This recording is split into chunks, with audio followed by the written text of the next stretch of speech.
Khô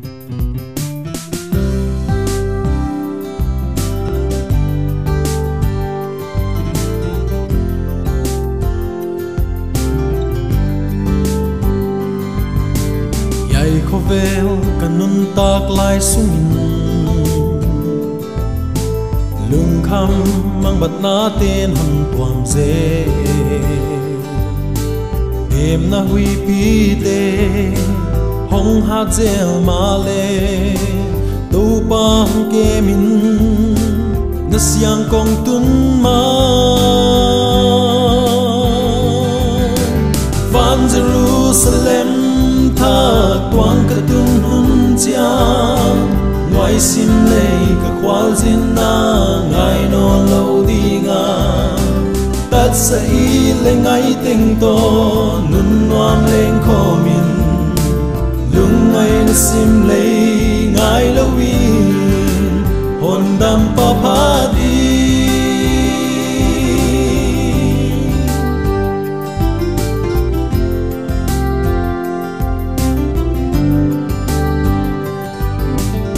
vel nop sak na hak sa na te na siang lampi hong dal sak zela izong lung kim na le lung mo na to pa nang kahon vel hi bang kim ka bang kim van Jerusalem tha tuang ka tun nun chia nuai sim lei ka khwal zin na ngai no lo di nga tat sa i le ngai teng to nun nuam leng ko min lung ngai na sim lei ngai lo win hon dam pa pha di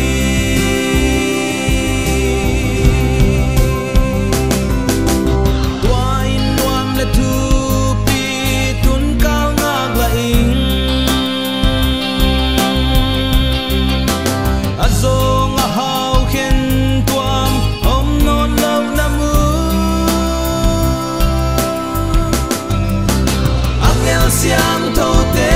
do zona la lemin hallelujah chin hon dam pa pa di van Jerusalem tha tuang ka tun hun chiang ngoài sim lei ka khwal zin na ngai non lo di nga tat sa i le ngai teng to nun nuam leng kho min lung ngai na sim lei ngai lo win hon dam pa pha di Jerusalem tha tuang ka tun hun chia